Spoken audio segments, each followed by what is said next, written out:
Hello guys, welcome to the 6th day of our Himalayan vlogs.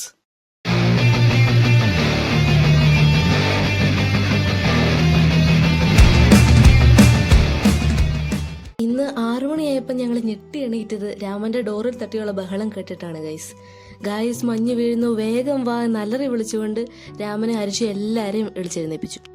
ഞങ്ങള് കണ്ണും തിരുമ്മി നേരെ ഹോട്ടലിന് പുറത്തോട്ട് ചെന്ന് നോക്കിയപ്പോൾ കണ്ട കാഴ്ചയാണ് ഗായ്സ് ഇത്. സ്നോഫോൾ, കുറേ നാളായിട്ടുള്ള ഞങ്ങളുടെ ഡ്രീം. നമ്മള് ലഡാക്കിൽ വന്നിട്ട് 5 days ആയി. ഇത്രയും ദിവസം മലമുകളിൽ വീണെടുക്കുന്ന സ്നോ കണ്ടതല്ലാതെ സ്നോഫോൾ എക്സ്പീരിയൻസ് ചെയ്യാനോ സ്നോ കയ്യിലെടുക്കാനോ ഉള്ള അവസരം ഉണ്ടായിട്ടില്ല. ഏതായാലും എല്ലാവരുടെയും ആ വിഷമം ഇപ്പം അങ്ങ് മാറിക്കിട്ടി. ഞങ്ങളുടെ എല്ലാവരുടെയും ഫസ്റ്റ് സ്നോഫോൾ എക്സ്പീരിയൻസ് ആണിത്. ഒട്ടും പ്രതീക്ഷിക്കാതെയാണ് ഇന്ന് മഞ്ഞ് വീണത്. അതുകൊണ്ട് തന്നെ എല്ലാവരും ഒടുക്കത്തെ എക്സൈറ്റ്മെന്റിലാണ്. മഞ്ഞിൽ ആദ്യ സ്പർശം, പ്രഭാതക്കാറ്റിന്റെ തണുപ്പ്, എല്ലാവിധവും മനസ്സിൽ എന്നും നിലനിൽക്കുന്നതായിട്ടുള്ള ഒരു ഓർമ്മയാണത്.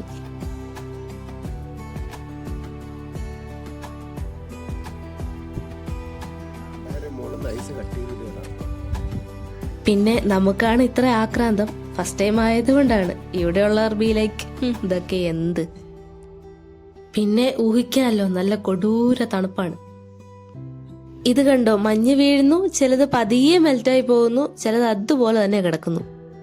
ഈ പൂക്കളിലൊക്കെ മഞ്ഞ് വീണ് കിടക്കുന്നത് കാണാൻ എന്ത് ഭംഗിയാണല്ലേ, ഒരു പോയറ്റിക് ഫീൽ.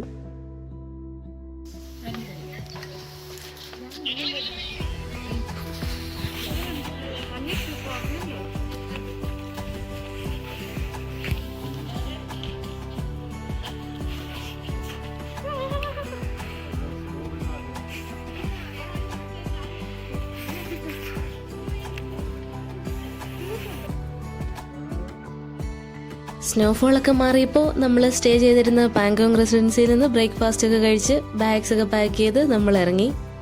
ഇപ്പോൾ നമ്മളുള്ളത് പാങ്കോങ്ങിൽ നിന്ന് ചങ്ല പാസിലേക്കുള്ള റോഡിലാണ്. അവിടെ ചെന്നിട്ട് സ്ട്രെയിറ്റ് ലേ പോകണം. അതാണ് ഇന്നത്തെ നമ്മുടെ പ്ലാൻ.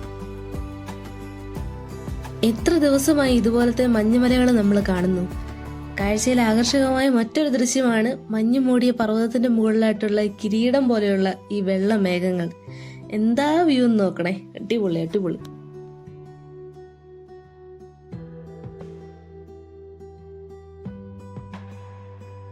ഗായ്സ്, ഇത് റിപ്പബ്ലിക് ഡേ പരേഡ് ആണെന്ന് വിചാരിച്ചാൽ നിങ്ങൾക്ക് തെറ്റി. ഇത് തണുപ്പ് നിറകുന്നതലെ തട്ടിയതുകൊണ്ടുള്ള നമ്മുടെ പിള്ളേരുടെ ഓരോ അഭ്യാസ പ്രകടനങ്ങളാണ്. രാവിലത്തെ മഞ്ഞ് വീഴ്ചയുടെ ഫലമായിട്ട് നമുക്ക് കാണാൻ സൈഡിലെല്ലാം ഫുൾ മഞ്ഞ് വീണ് കിടക്കുന്നുണ്ട്. ഓരോ ടേൺസിലും നിർത്തി നിർത്തി ആസ്വദിച്ചു പോവാൻ തോന്നും നമുക്ക്. ഈ ജേർണി അങ്ങനെയാണ്.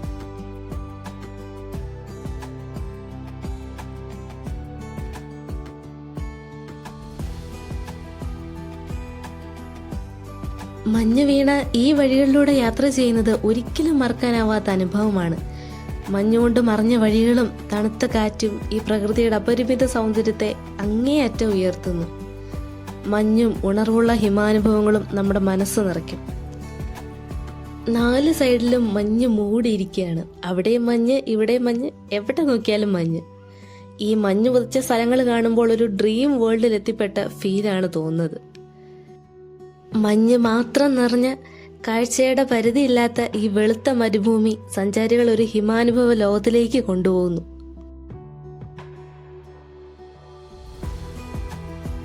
പിന്നെ പോകുന്ന വഴിക്ക് ഒന്ന് റെസ്റ്റ് ചെയ്യാനും കാഴ്ചകൾ കാണാനും ഒക്കെ ആയിട്ട് ഒരു സ്ഥലത്ത് നിർത്തി. ഇവിടെ BROയുടെ ക്ലിനിക് ഫെസിലിറ്റീസും ടോയ്ലറ്റ്സും ഒക്കെ അവൈലബിൾ ആണ്. ഇവിടെ കുറച്ച് വണ്ടികളുടെ റിമെയിൻസ് ഒക്കെ കാണാൻ കഴിയുന്നുണ്ട്. മേ ബി ഈ മഞ്ഞത്തോടെ പോയിട്ട് മലമുകളിൽ നിന്ന് തെന്നി വീണ് ആക്സിഡന്റ് ആയ വണ്ടികളൊക്കെ ആവാം ഇത്. പിന്നെ ആസ് യൂഷ്വൽ നമ്മൾ റീൽസ് എടുക്കൽ കലാപരിപാടികളിലേക്ക് കടന്നു.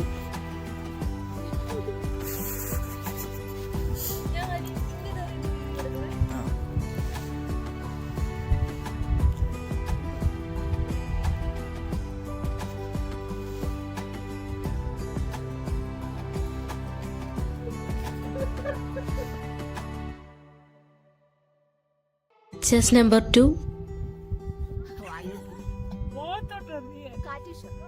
chess number 3,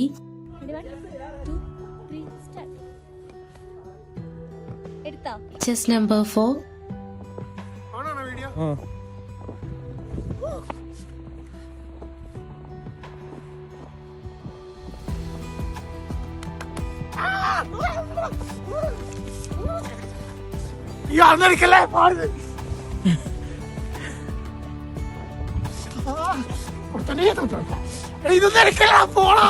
Chess number 5.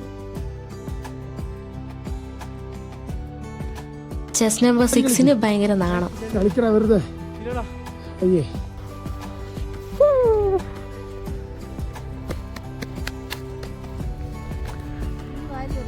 നമ്മളെ എറിഞ്ഞാ പിന്നെ നമ്മളെ വിട്ടുകൊടുക്കൂലല്ലോ.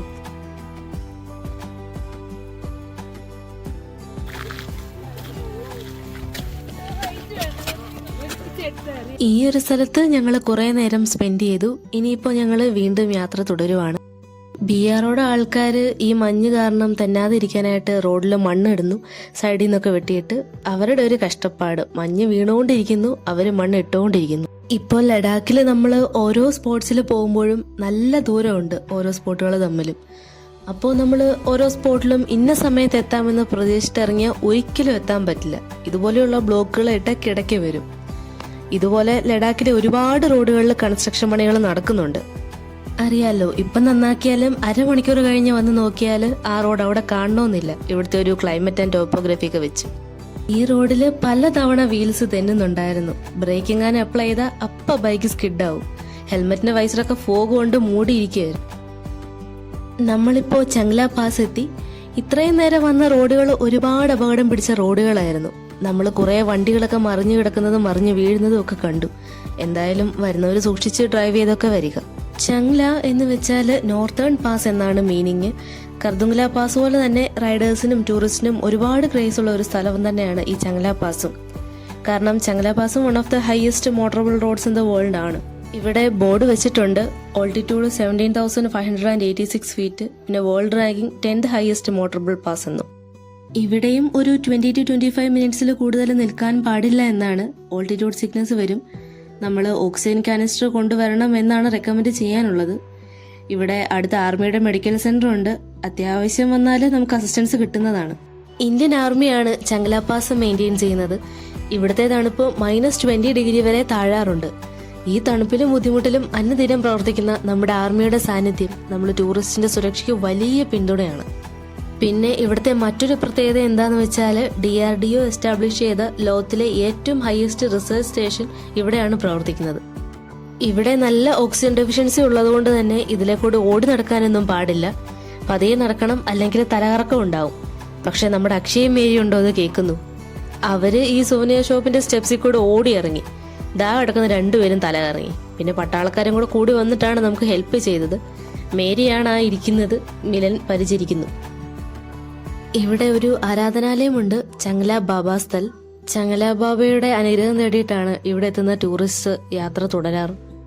ഈ ക്ഷേത്രം ആരാണ് ഉണ്ടാക്കിയത്, ഇതിന്റെ എക്സാക്ട് ഒറിജിൻസ് ഒന്നും ഇപ്പോൾ ലഭ്യമല്ല, ഒരു മിസ്റ്ററിയാണ്. ഇതിപ്പോ ഇന്ത്യൻ ആർമിയാണ് ഇത് സംരക്ഷിച്ചു പോരുന്നത്. ചങ്ല ബാബ ഇവിടെ അടുത്തുള്ള ഗുഹയിൽ വർഷങ്ങളോളം ധ്യാനിച്ചിരുന്നു, എൻലൈറ്റ്മെന്റ് ലഭിച്ചു എന്നൊക്കെയാണ് പറയുന്നത്.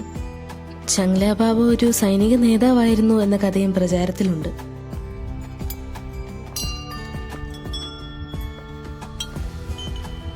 നമുക്ക് വീണ്ടും മുന്നോട്ട് പോകണം. ഇനി നമ്മൾ ലേയിലേക്ക് എത്താൻ വേണ്ടിയിട്ട് ഒരുപാട് ഫീറ്റ് താഴേക്കാണ് ഇറങ്ങേണ്ടത്. ഈ ഒരു 17,000 ഫീറ്റ് അടിയുടെ ഹൈറ്റിൽ നിന്ന് നമ്മളൊരു 11,000 അടിയോളം താഴെ കിടക്കുന്ന ലേയിലോട്ടാണ് പോകാനുള്ളത്. അപ്പോൾ ആ പോകുന്ന വഴികളും ഒരുപാട് അപകടം പിടിച്ച റൂട്ടാണ്, സൂക്ഷിച്ചു വേണം പോവാൻ. നമ്മൾ ലേയിലെത്തി. ലേയിൽ നമ്മുടെ കേരള ഹോട്ടലിൽ എത്തിയ പാടെ നമ്മൾ ഫ്രഷ് ആയിട്ട് നേരെ ലേ മാർക്കറ്റിലേക്ക് പോയി. സത്യം പറയാലോ, ഇവിടേക്ക് തിരിച്ചെത്തിയപ്പോൾ ശരിക്കും വീട്ടിൽ തിരിച്ചെത്തിയ പോലത്തെ ഫീൽ ആയിരുന്നു ഞങ്ങൾക്ക്. കാരണം നമ്മൾ ഇവിടെ നിന്ന് 3 days മുന്നേ പുറപ്പെട്ടതാണ്. കർദുങ്ല, ഡിസ്കിറ്റ്, നുബ്ര വാലി, ഹുണ്ടർ, പാങ്കോങ്, ചങ്ല എല്ലായിടവും പോയിട്ടാണ് നമ്മൾ തിരിച്ചെത്തിയത്. സാൻഡ്സ്റ്റോമും സ്നോഫോളും എല്ലാം നിറഞ്ഞ ഫുൾ ഡേ യാത്രകൾ. ഹീറ്റർ പോലും ഇല്ലാണ്ട് മര്യാദയ്ക്ക് ഉറങ്ങാൻ പോലും പറ്റാതിരുന്ന രാത്രികൾ. ബട്ട് ഇവിടേക്ക് തിരിച്ചെത്തിയപ്പോഴാണ് എല്ലാവർക്കും ഒന്ന് ജീവൻ വെച്ചത്. രാത്രിയായെങ്കിലും ഇവിടുത്തെ കടകളെല്ലാം സജീവമാണ്.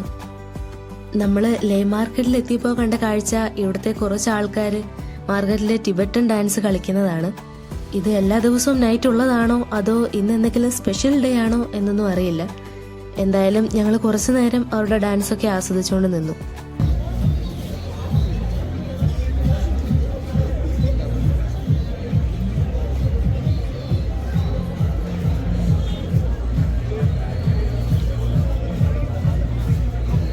അതിനുശേഷം നമ്മൾ പോയത് ലേ മാർക്കറ്റിന്റെ തന്നെ ഒരു പാർട്ടായിട്ടുള്ള ടിബറ്റൻ റെഫ്യൂജി മാർക്കറ്റിലോട്ടാണ്. കഴിഞ്ഞ തവണ മാർക്കറ്റിൽ വന്നിട്ടും റെഫ്യൂജി മാർക്കറ്റിൽ കയറാൻ നമുക്ക് ടൈം കിട്ടിയിരുന്നില്ല. 1959 അഭയാർത്ഥികളായി ഇവിടെ എത്തിയ ടിബറ്റൻ ജനത അവരുടെ സംസ്കാരത്തെ ഇവിടം ഒരു പുതിയ വീടാക്കി മാറ്റി. അങ്ങനെ രൂപം കൊണ്ടതാണ് ടിബറ്റൻ റെഫ്യൂജി മാർക്കറ്റ്. ഇവിടെ ഒരുപാട് ഹാൻഡിക്രാഫ്റ്റ് ഐറ്റംസും പഷ്മീന വസ്ത്രങ്ങളും സിൽവറും ടെർക്വൈസും കൊണ്ടും മറ്റുമുണ്ടാക്കിയ പലതരം ആഭരണങ്ങളും പ്രയർ വീൽസ് ആൻഡ് ഫ്ലാഗ്സും എല്ലാം ലഭിക്കും. എല്ലാം ടിബറ്റൻ കൾച്ചർ ബേസ് ചെയ്തിട്ടുള്ളവയാണ്. നെക്സ്റ്റ് ഡേ ഏർലി മോർണിംഗ് നമുക്ക് മണാലിയിലോട്ട് യാത്ര തിരിക്കണം. സോ നമ്മൾ മാർക്കറ്റിൽ നിന്ന് തിരിച്ചു പോകുന്ന വഴിക്ക് മണാലിയിലോട്ടുള്ള ട്രാവലർ കൂടെ ബുക്ക് ചെയ്തിട്ടാണ് സ്റ്റേയിലെത്തിയത്. പോത്ത് പോലെ വളർന്നിട്ടും ചോക്ലേറ്റിന് വേണ്ടി കരയുന്ന അഞ്ജിതനെ ഞാൻ നിങ്ങൾക്ക് കാണിച്ചു തരാം.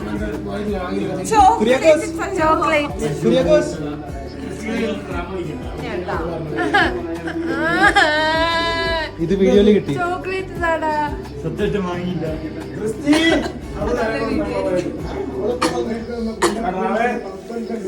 അത്രയൊക്കെ ഉള്ളൂ. See you guys in the next video. By.